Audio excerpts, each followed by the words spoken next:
ஆண்டவரும் இரட்சகருமாகிய இயேசு கிறிஸ்துவின் இனிய நாமத்தில் யாவருக்கும் அன்பின் வாழ்த்துக்களை தெரிவித்துக் கொள்கிறேன். அருமையான தேவ பிள்ளைகளே, new day new hope daily devotion மூலமாய் இந்த நாளில் கூட உங்களை சந்திப்பதில் நான் மிகுந்த மகிழ்ச்சி அடைகிறேன். அல்லேலூயா. இன்றைக்கு கூட கர்த்தர் நமக்கு கொடுக்கிற வார்த்தை என்ன? அப்போஸ்தலர் நடபடிகள் 16ஆம் அதிகாரம் 26வது வசனத்தை கூட வாசிக்க கேட்போம்.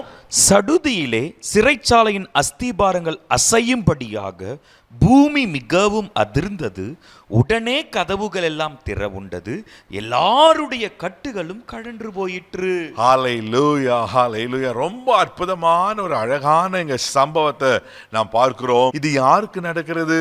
தெய்வ பிள்ளையில பவுலும் சீலாவும் சிறைச்சாலையில் அநேக அடிகள் அடிக்கப்பட்டு அங்கே தொழு மரத்தில் தொங்கப்பட்டு கொண்டிருக்காங்க. எதனால இந்த பவுலும் சீலாவும் இப்படி அநேக அடிகள் அடிக்கப்பட்டு சிறைச்சாலை உட்காவறையில் வைக்கப்பட்டாங்கன்னா, அங்கே குறி சொல்லுகிற ஆவியோட ஒரு பெண் என்ன செய்வா அப்படின்னு சொன்னால், அவர் குறி சொல்லி கொண்டிருந்தா. அதனால் அவருடைய எஜமான்களுக்கெல்லாம் நல்ல லாபம் வந்து இருந்தது.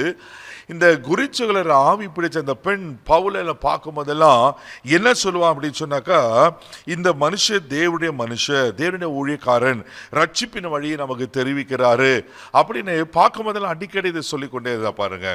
அப்போ ஒரு நாள் பவுல் அவளை கடிந்து கொண்டு அந்த அசுத்தாவியை இவளை விட்டு வெளியே போன்னு சொன்னோன்னா, குறிச்சொல்லுகிற ஆவி அவளை விட்டு வெளியே போகிறது. இது அவங்க எஜமான்களுக்கு தெரிஞ்ச உடனே இவளுக்கு வந்து அந்த அவங்க வருமானம்லாம் நின்று போய் விட்டது. இதை போயிட்டு மத தலைவர்களை சொல்றாங்க, அதிகாரிகளை சொல்றாங்க.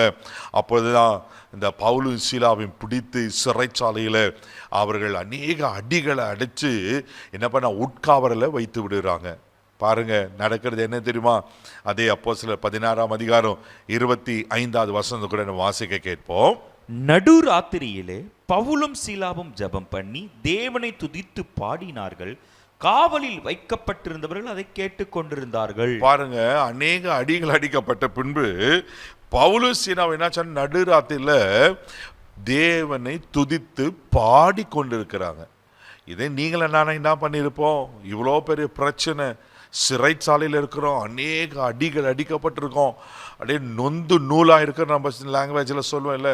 இப்படிப்பட்ட சமயத்தில் ஒன்று ஆண்டவர் நிச்சயமாக தூஷித்திருப்போம். ஏன் ஆண்டவரே இப்படி நடக்கணும்? இல்லை நம்ம புலம்பி இருப்போம், என்ன ஆண்டவரே என் வாழ்க்கையில் நடக்குது? ஏன்ப்பா நான் உமக்கு பரிசுத்தமாக தான் இருந்தேன், ஆலயத்துக்கு நான் போகிறேன், நான் தசமாக கொடுக்குறேன், நிறைய காரியங்களை உமக்காக செய்கிறேன், ஏன் என் வாழ்க்கையில் அப்படின்னு நம்ம புலம்பி இருப்போம். ஆனால் பவுலும் சீலாவும் அடி வாங்கிட்டு என்ன பண்ணாங்கன்னா தேவனை துதித்து கொண்டிருக்கிறாங்க. ஹல்லேலூயா. தன்னை பாடுகள் மத்தியில் கர்த்தரை துதிக்கிறாங்கன்னா கர்த்தர் சும்மா விட்டுருவாரா? தெய்வ பிள்ளையில பாருங்க. அப்பதான் ஆண்டவர் என்ன செய்யறாரு சொன்னாக்கா, அந்த இடத்துல தன்னுடைய வல்லமையை வெளிப்படுத்துகிற பார்க்கிறோம். ஹல்லேலூயா. அங்கே சிறைச்சாலையுடைய கதவுகள் திறக்கப்படுகிறது, அஸ்திபாரங்கள் அதிருகிறது. தெய்வ பிள்ளை அவங்க கட்டின கட்டுகள்லாம் கழண்டு போகிறது. கர்த்தரங்களை விடுதலையாக்கி கொண்டு வருகிறார். அந்த இன்னொரு சம்பவம் நடக்கும்.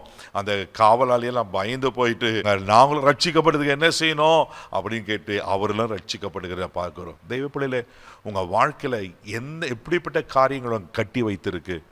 உங்க வாழ்க்கையில எப்படிப்பட்ட சிறைக்கு உட்பட்டப்பட்டிருக்கிறீங்க? பாவம் என்ற சிறையில் இருக்கீங்களா? சாபம் என்ற சிறையில் இருக்கீங்களா? வியாதி என்ற சிறையிருப்பில் இருக்கீங்களா? தேவப்பிள்ளையில எந்த சிறையிருப்பில் இருக்கிறீங்க?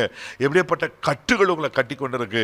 இன்றைக்கு ஒரு விடுதலையினால். அன்னைக்கு பவுலும் சீலாவும் ஆமென் அநேக அடிகள் அடிக்கப்பட்டு உட்காவறையில் வைத்து கட்டப்பட்டிருக்கும் போது அவளை கட்டுகளை அவிழ்த்து சிறைச்சாலைகளை கதவுகளை திறந்து அவளை வெளியே கொண்டு வருவார்னா உங்களுக்கு செய்ய மாட்டாரா? இன்னைக்கு ஒரு விடுதலையினால் கர்த்தர் உங்களை விடுவிக்க போகிறார். எப்படிப்பட்ட காரியத்தை, பாவ சாபமாக இருக்கலாம், தேவப்பிள்ளையில் கடன் பிரச்சனை இருக்கலாம், ஒருவேளை வியாதியோட கட்டுகளாகலாம், கர்த்தர்களை விடுவித்து உங்கள் வேலை உங்கள் ஆஃபீஸில் இருக்கிற அதிகாரிகளுடைய காரியங்களாக இருக்கலாம், யார் உங்களுக்கு விரோதமாய் செயல்படுகிறாங்களோ அவங்களுக்கு முன்னாடி தான் வல்லமையை கர்த்தர் நிச்சயமாக காண்பிப்பார்.